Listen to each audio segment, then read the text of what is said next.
this investigation. We are going to conduct a thorough investigation of this entire tragedy, looking at the facts. Now, with that, I want to level set. When we go to the scene, and we were here last night, we allow the responders to do their important safety mission, which in this case was search and rescue and recovery. We stand back to allow them to do their important safety mission. And so this for us is our first full day on scene with our entire crew coming together. We have about nearly 50 people on scene, and in addition to our resources back at headquarters in our labs and throughout the agency. So with that said, we are not going to get into specific facts in this press conference. I want to level set here. We're going to get into our investigative process. As we are able to confirm factual information, we will provide that. I do want to say this is a whole of government effort. I was able to brief, along with others, the President of the United States and the Vice President this afternoon. I want to thank them for their leadership, for their tremendous support of the NTSB, for our investigators, and for the responders that are on scene doing an important mission. I also want to thank Secretary Sean Duffy, who I was communicating with early on after we first got word of this tragedy. We've been working together throughout the day, along with his team at the DOT and within FAA. I also want to thank Secretary Pete Hegseth, who was also integral in working with us today. Chris Rocheleau, the acting administrator of the Federal Aviation Administration. We've heard from many members of Congress on both sides of the aisle. And so I will say this is a tremendous, one more time, whole of government effort. I also want to take a moment and thank the many, many responders that have been on scene. It has been an incredible effort. And I will have a full list that I will provide, that we will provide tomorrow, but I do want to thank them for all their work. With that, I'm going to turn it over to Member Inman for additional remarks.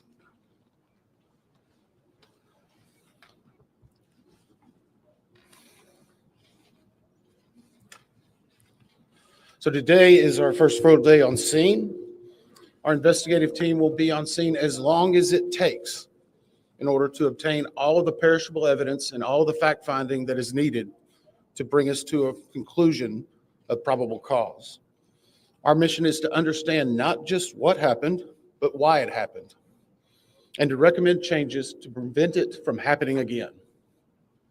Since we're just beginning our investigation, we don't have a great deal of information to share right now. We will keep you informed by giving regular updates as we learn more. Our intention is to have a preliminary report within 30 days, and the final report will be issued once we've completed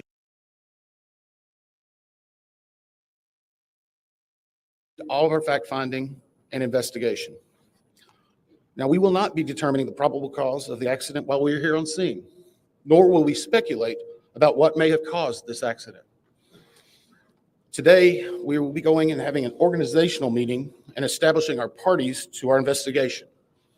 We currently have the following parties that are already identified: PSA Airlines, GE Aerospace, Sikorsky, FAA, NACTA, which represents the air traffic controllers, ALPA, which represents the pilots, Army, AFA, which represents the flight attendants. The Transportation Safety Board of Canada will be an accredited representative under Annex 13 of ICAO. They will be supplemented by MHIRG as a technical advisor. They were previously known as Bombardier. The NTSB offers this party status to those companies, government agencies, and associations that have employees, activities, or equipment involved in the accident. We offer that because they will provide technical expertise and relevant information supporting the development of the best possible factual record. Once they join this investigation, they are not permitted to release documents or talk publicly about the investigation without the consent of the NTSB. So I want to stress this. It is only the NTSB that will provide information related to this investigation, with one exception. Regarding the fatalities that occurred, that notification will be handled by the DC medical examiner. We will not be discussing fatalities or names. That will be handled by them as the proper authority. So we want to talk a little bit about our process. We will analyze the facts and determine the probable cause of the accident, and then issue a report of those determinations.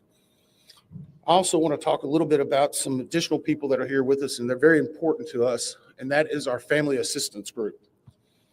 Later today, we will be briefing the families. We normally try to do this before a media event, but in this case, they're still arriving. Our family assistance specialists are already working closely with local officials and others to help assist them in their efforts to support everyone that's affected by this accident. And let me just reiterate what the chair said. A loss of life in an aviation accident is very unusual in the United States, and our heartfelt sorrow goes out to everyone that's affected. It affects us, it affects everyone around us. There are a lot of people hurting today. We will help find out what happened. We will do it factually, and we will do it accurately. As part of this, we are going to be standing up some specific working groups. Those working groups will be operations. They will be looking at the history of the accident flight and crew members' duties for as many days before the crash as appears relevant. We'll be forming a structures group, which will be the documentation of the airframe wreckage and the accident scene, including calculation of impact angles to help determine the plane's pre-impact course and altitude. We'll have a power plants group. They will do the examination of the engines and the engine accessories. We'll have a systems group. They will study the components of the plane's hydraulic, electrical, pneumatic, and associated systems, together with the instruments and elements of the flight control system. We'll have an air traffic control group. They will do reconstruction and review of air traffic control systems provided to and including acquisition of pertinent flight track surveillance information, what you might typically think of as radar or ADSB, along with controller pilot communications. We will also have a survival factors group. They will be doing the documentation of impact, forces and injuries, community emergency planning, and all crash and fire rescue efforts. Also, due to the unique nature of this crash, we will be having a helicopter group as well. Lastly, we will have a human performance group, and this will not be its own group. It will actually be a part of the operations, air traffic control, and helicopter groups. They will study the crew performance and all before the accident factors that might be involved in human error, including fatigue, medication, medical histories, training, workload, equipment design, and work environment. Now we're going to take a few questions, but I will again stress, we don't have a lot of information now. We will continue to gather that. We will try to release it as we can, but we will only talk about the facts of the case that we know right now. So I'm going to ask, we'll call on a few people. I'm going to ask that you state your name and affiliation. James Matthews from Sky News. So we've heard from President Trump today talking about DEI hiring policies within the FAA and associating that with the cause of this accident. What do you say to that?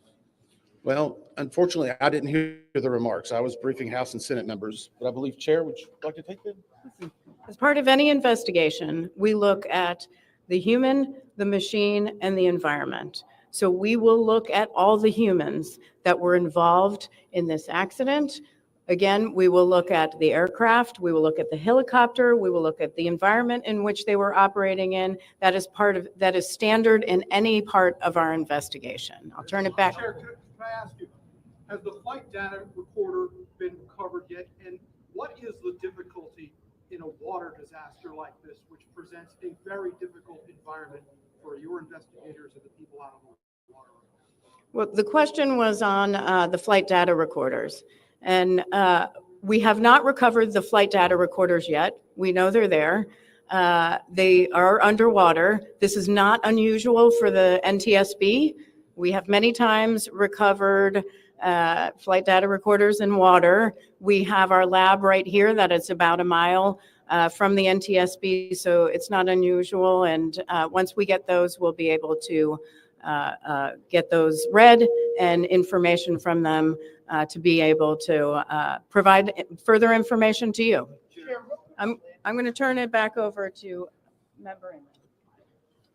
Hey, that's Sir. Heather Henry with CBS News. Earlier today, Defense Secretary Pete Hegseth said a mistake was made last night. Based off of you all's initial investigations and preliminary findings, have you all been able to tell whether this was human error or mechanical failure? The question was, is there been human error or mechanical failure? We don't know what we know just yet. We do not know enough facts to be able to rule in or out human factor, mechanical factors. That is part of the NTSB investigative process and where all of these groups will come together. It's one of the reasons why the NTSB is known as the gold standard. We will take the time that's necessary, but I'd also like to reiterate, if we find something that is a significant issue that warrants immediate action, we will not hesitate to make those recommendations and make them public. We have a good track record on that, and we want to continue doing so. Sir. Hello, Sir. Tom Costello with NBC News. Does it hurt your investigative process, maybe for the chairman, does it hurt your investigative process to have the president already suggesting possible causes here as you try to keep an open mind and begin this investigation? Tom, with all due respect, I think the press also likes to state what probable cause is before we get to the probable cause. So what I'm going to say is you need to give us time. You need to give NTSB, it's not that we don't have information. We do have information. We have data. We have substantial amounts of information. We need to verify information. We need to take our time to make sure it is accurate. That's best for you. That's important for the families. It's important for legislators who are seeking answers to try to figure out what they're going to do about this. And so it will take time. We do have a lot of information, but we need some time to verify that. Yeah, Member Chase Williams with Fox Business. I'm wondering about the conditions in the tower last night. Were there any performance issues in the past with any of these controllers? Anything of that? Question is about controllers. As I said, we're just now forming the groups. The controllers do have union representation, which they are entitled to. They'll be working with our party system and our party groups. They'll be conducting interviews. Those interviews will need to be analyzed, transcribed, and other team members will need to look over it. It'll be a long process, but we will go through the entire history. My question is for the chairwoman. Can you tell us more about what the president and the vice president's responses were when you briefed them this afternoon? Sure. So the question was about my briefing for the president and the vice president. As is standard, we offer briefings on our process and what we know. And this was a briefing with the president and vice president and with Secretary Duffy and Secretary Hegseth and also the acting administrator of the FAA. There was discussion on what we know so far and our process, and that was about it. Madam Chairwoman, Stephanie Ramos with ABC News. Similar to Tom Costello's question, the president has stated what may have caused the crash, stating common sense. Does that affect your progress at all at this early stage? Yeah, so the NTSB, we conduct an important safety mission where we take a very careful approach. I'm sorry, the question was on speculating during investigations, which is we often hear about.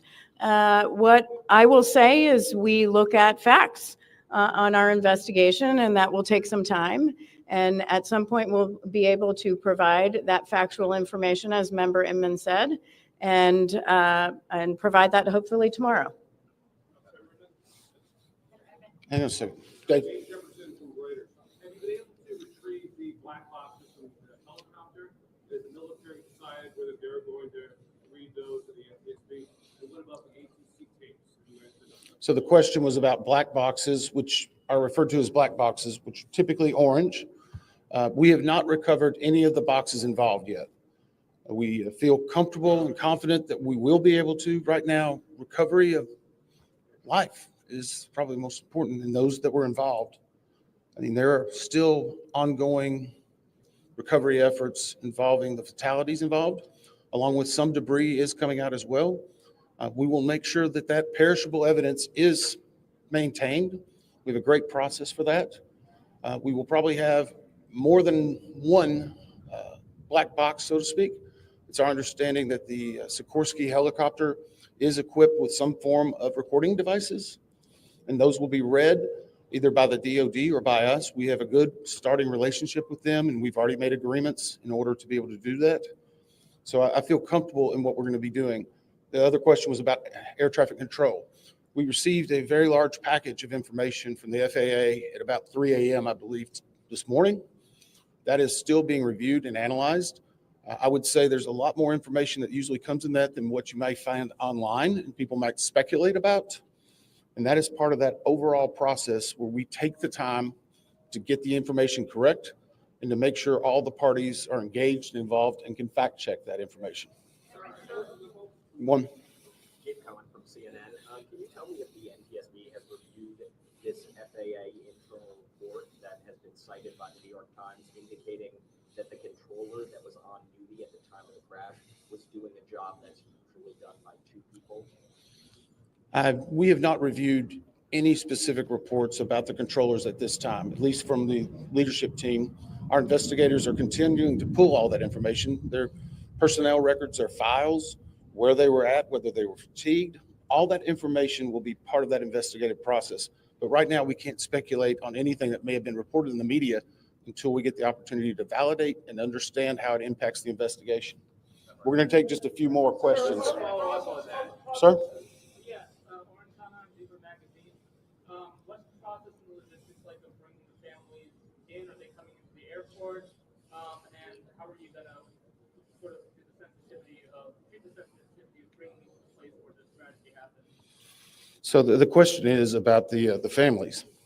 And many of those families are still en route. Some are still being notified from both the military and from the commercial crash. There is a family assistance facility that's being stood up by American and PSA Airlines in Bethesda, Maryland. They've already been working on that, standing it up. Our team from our disaster assistance team has also been coordinating with them. We plan on briefing them. It is customary that at some point, if the families wish to go to part of the accident site, that we would arrange such a thing, but it will only be when we know that it's safe, we have the correct perishable evidence, and we can do it in the proper modesty that should be for those family members. It will be a little bit of a process, but it will take some time. Sir, to follow up on the air traffic control. No, sir, or you? I know that Marielle Fargo with DC News now. We've heard from some witnesses that they saw people were able to come down the slides of the plane. Has there been any indication that people made it off the plane to the water? Well, again, we will not speak to the fatalities. The DC medical examiner will, but I think the DC fire chief this morning very succinctly said correctly that we believe there are no survivors. What's their off the plane? Like, did they even get out of the plane? Last question. So hang on one second. Right now, we're going through the debris fields. Nothing we've seen would indicate that maybe slides or chutes were deployed. It was a very quick, rapid impact, but we've seen nothing in that regard so far from the evidence we have, but we still need to verify all of that information. One more question? For example, if you have stuff right here, sure. Are you going to be looking at the family member's cell phone? Go ahead. Jeff Cook, ABC News. What do you know about the altitude of the helicopter at the moment of impact? And can you talk about the procedure for such helicopters in that area? The question was about the helicopter procedures. And in DC, it's kind of a unique environment. We've been getting briefed more and more by the FAA. I'm not an air traffic control specialist, but they're actually helicopter zones, if you will, or tracks. And this one was transiting, I believe, from track 1 to 4. as part of their normal procedure. If you live in DC, you see a lot of helicopters going down into this area. So there's a very well-defined system in that regard. As far as altitude, until we get the additional information, we can't validate or basically corroborate any of that until we get more of the electronic data and the data that's on the plane. I do want to clarify one question that also came about cell phones. In today's age and time, a lot of electronics and other devices do contain a lot of different information. We've found on a number of our accidents that we actually are notified through a smartphone that may sense that. As part of our process, we will obviously treat all of the effects of the deceased with dignity. We are already starting to pull that information together. If we feel that it's necessary to find or pull some of that information, we will work with the families and make sure we do it in a manner that's respectful for them and their privacy. But right now, we don't have any plans specifically on that amount, on that area until we need to. Thank you very much.